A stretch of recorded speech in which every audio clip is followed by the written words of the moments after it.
पाठ का नाम है ऊर्जा के स्रोत। इसमें हम पढ़ रहे थे सौर ऊर्जा के बारे में। सौर ऊर्जा के उपयोग हमने देखे थे, दो तरीके से हम प्रयोग कर सकते थे, एक प्रत्यक्ष उपयोग और एक आपका अप्रत्यक्ष उपयोग। प्रत्यक्ष उपयोग में हमने देखा था कि सूर्य की किरणों का हम सीधे सीधे हम प्रयोग कर सकते हैं, और अप्रत्यक्ष उपयोग में सूर्य की किरणों को सीधे ना प्रयोग करके उसको किसी दूसरे रूप में परिवर्तित करके हम प्रयोग करते थे। तो सूर्य की किरणों का अगर हम प्रत्यक्ष उपयोग हम करना चाहें तो उसका एक उदाहरण है आपका ये सोलर कुकर। तो ये सौर ऊर्जा का एक प्रत्यक्ष उपयोग का अनुप्रयोग है सोलर कुकर। इसमें हम सूर्य की किरणों का सीधे सीधे हम प्रयोग करेंगे। तो सोलर कुकर का काम होता है कि किसी खाद्य पदार्थ या भोजन को पकाने के लिए हम इसका हम प्रयोग करते हैं। तो ये सौर तापन युक्तियाँ हैं, सोलर कुकर इसके अंतर्गत आता है। सोलर कुकर की हमें सबसे पहले देखना पड़ेगा रचना इसकी रचना कैसी होती है, इसमें कौन कितने भाग है। तो इसमें मुख्य 3 भाग हैं।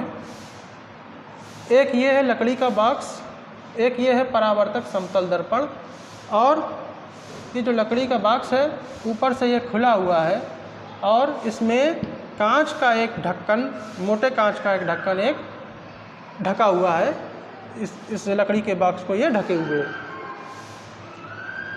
अब इसमें होना क्या है, देखिए लकड़ी का जो बॉक्स है वो ऊष्मारोधी होना चाहिए कि अगर इसमें कोई ऊष्मा अंदर प्रवेश करती है तो वो ऊष्मा फिर वापस बाहर ना जा पाए। इस तरीके से ये बॉक्स हमारा होना चाहिए। और ये लकड़ी की जगह हम कोई ऊष्मारोधी धातु का भी प्रयोग कर सकते हैं।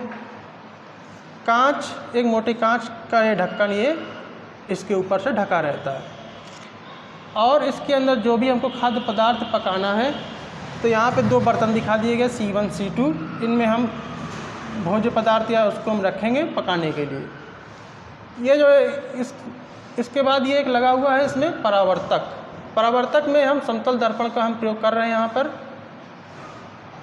तो रचना में इतनी चीज़ें हैं इसमें। तो इसकी कार्य विधि देखते हैं किस तरीके से ये कार्य करता है। तो सूर्य की जो किरणें हैं वो सबसे पहले इस परावर्तक को हम इस तरीके से रखेंगे कि सूर्य की किरणें इस पर आपतित हों। तो सूर्य की तरफ हम इस परावर्तक को रखेंगे ताकि इसमें सूर्य की किरणें आ सकें। तो सूर्य की किरणें जैसे ही परावर्तक समतल दर्पण है इससे टकराएगी, और उसके बाद परावर्तित होने के बाद इस लकड़ी के बॉक्स में जहाँ पर ये भोज्य पदार्थ रखा हुआ है उस पर आपतित होंगी। अब यहाँ से परावर्तित होने के बाद यहाँ तक किरणें तो आ गई। अब इसके बाद क्या होना चाहिए, क्या कार्य है, देखिए। एक तो ये कांच का ढक्कन मोटा ये ढका हुआ है, पारदर्शी कांच। अंदर जहाँ पे भोजन रखा हुआ है ये बर्तन इस तरीके के ऐसी धातु के होने चाहिए जो ऊष्मा के सुचालक हों, और मतलब कि ऊष्मा को जल्दी अवशोषित कर सके। आप लोगों ने सुना होगा एक ब्लैक बॉडी और एक वाइट बॉडी। अगर कोई चीज़ काली है ब्लैक कलर की तो वो ऊष्मा को ज़्यादा अवशोषित करती है सफ़ेद या वाइट की अपेक्षा। तो हम क्या करते हैं, इस भोज्य पदार्थ के आसपास जितनी भी जगह है उसको हम काले रंग से पेंट कर देंगे, पोत देंगे। यहाँ तक कि ये जो बॉक्स है इसको भी हम काले रंग से हम पेंट कर देंगे ताकि ऊष्मा को ज़्यादा से ज़्यादा अवशोषित कर सके। और इसमें अंदर एक ऐसा धातु यूज़ करेंगे जो ऊष्मा का अच्छा सुचालक भी हो। तो यहाँ पर हम एल्युमिनियम की एक पतली फॉइल एक तरीके से यूज़ कर सकते हैं चारों तरफ। इसके अंदर हम एक एल्युमिनियम की एक हम चादर कह सकते हैं लगा देंगे और उसको हम काले रंग से पेंट कर देंगे। तो है क्या, जब ये किरणें इस कांच के ढक्कन को पार करके अंदर प्रवेश कर जाएंगी, क्योंकि उस समय जो किरणों की जो तरंग दैर्घ्य होगी वो बहुत कम होगी जिसकी वजह से पार कर जाएगी। लेकिन अंदर आने के बाद लकड़ी के बॉक्स के अंदर जो किरणें होंगी उसके बाद उनकी जो तरंग दैर्घ्य है उनकी लंबाई तरंग दैर्घ्य बढ़ जाएगी, जिसकी वजह से वापस कांच के ढक्कन को पार करके बाहर नहीं जा पाएगी, जिसकी वजह से सारी की सारी अधिक से अधिक ऊष्मा हमारी इस लकड़ी के बॉक्स में ही अवशोषित हो जाएगी। तो कांच के ढक्कन का काम ये होता है। इसमें लाभ और हानि। सोलर कुकर का लाभ क्या क्या आपको समझ में आ रहा है? एक तो इसमें ईंधन की बचत होती है, दिख रहा है, प्रदूषण रहित होता है, कोई धुआं नहीं निकलता, इसमें पोषक तत्व नष्ट नहीं होते हैं, ये हमारे लाभ हैं इसके। हानियाँ क्या है? ये अधिक समय लेता है,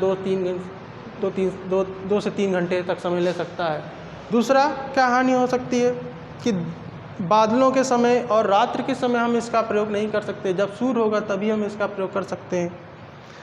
और एक हानि है कि परावर्तक की जो दिशा है, ये जो परावर्तक है, इसको हमको बार बार इसकी दिशा बदलनी पड़ेगी सूर्य के अनुसार। सूर्य जिधर होगा उधर तरफ हमको इसकी दिशा करनी पड़ेगी। तो ये हो गई इसकी हानियाँ। अब यहाँ पर सोलर कुकर में यहाँ पे आप देख रहे हैं समतल दर्पण का प्रयोग किया गया है। यहाँ पर गोली दर्पण या परवलयाकार टाइप का भी परावर्तक हम यूज़ कर सकते हैं, जिसका तो उसका नाम हो जाएगा गोली परावर्तक टाइप सोलर कुकर। इस गोली परावर्तक का क्या लाभ है ये देख लीजिए, आपको दिख रहा है। आप लोग पहले भी पढ़ चुके हैं, जैसे अवतल दर्पण, उत्तल दर्पण। तो ये आपका अवतल दर्पण है, कॉनकेव मिरर। तो इसमें क्या है, देखिए, अगर जैसे सूर्य की किरणें आ रही हैं तो आपको पता है यहाँ से परावर्तित होने के बाद इस तरीके से यहाँ पे आएगी। ये किरण मान ली आई तो परावर्तित होने के बाद कुछ इस तरीके से आएगी। तो सारी की सारी किरणें आप देख रहे हैं, जो भी सूर्य से किरणें जो आ रही थी वो दर्पण से परावर्तित होके गोली दर्पण से वो एक ही बिंदु पे केंद्रित हो रही है। मान लिया F बिंदु हमने दे दिया, इसी बिंदु पे केंद्रित हो रही है सारी की सारी किरणें। तो जो सारी जो ऊष्मा होगी वो हमारी इसी बिंदु पे केंद्रित हो जाएगी, यहीं पे इकट्ठा होगी।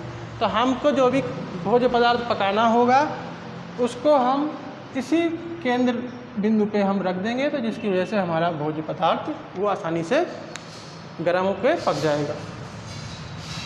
तो यहाँ पर ये अत्यधिक ऊष्मा प्राप्त कर सकते हैं इसकी अपेक्षा। तो समतल जो साधारण सा जो समतल दर्पण प्रकार का जो सोलर कुकर है, इसमें हम कम तापमान या धीरे धीरे ऊष्मा लेके जो गर्म होती है भोज्य पदार्थ पर पकता है, उसके लिए हम इसका प्रयोग करेंगे। अगर हमको कोई चपाती बनाना है, रोटी बनाना है या फ्राई करना है तो हम गोली दर्पण का प्रयोग हम करेंगे। बॉक्स टाइप सोलर कुकर और गोली परावर्तक टाइप सोलर कुकर में अंतर देख लीजिए। तो अंतर आपको समझ में आ ही गया होगा कि समतल दर्पण इसमें प्रयोग किया जाता है परावर्तक के रूप में। अगर गोली परावर्तक टाइप है तो उसमें हम गोली दर्पण प्रयोग करते हैं। दूसरा यहाँ पे दिख रहा है, गोली परावर्तक में जो सौर ऊर्जा एक ही बिंदु पर केंद्रित हो रही है, लेकिन यहाँ पर एक बिंदु पर केंद्रित नहीं हो रही है। तीसरा, अपेक्षाकृत कम ताप उत्पन्न होता है, क्योंकि एक बिंदु पर केंद्रित नहीं हो रही, इसलिए इसमें कम तापमान ही हम प्राप्त कर सकते हैं। तो इसीलिए इसमें जो धीरे धीरे ऊष्मा लेके पकती हैं कम तापमान पे, वो उन्हीं भोज्य पदार्थों को हम पकाने में इसका केवल प्रयोग कर सकते हैं। चपाती के लिए हम प्रयोग नहीं कर सकते हैं। इसमें हम अपेक्षाकृत जो ऊष्मा होगी वो ज़्यादा उत्पन्न हो सकती है गोली परावर्तक में। बॉक्स टाइप सोलर कुकर में खाद्य पदार्थ पकाए जाते हैं, कौन से, जो धीमे धीमे ऊष्मा लेती हैं, और इसमें उच्च ताप पे जो चीज़ें पकती हैं उसका वो हम भोज्य पदार्थ इसमें पका सकते हैं।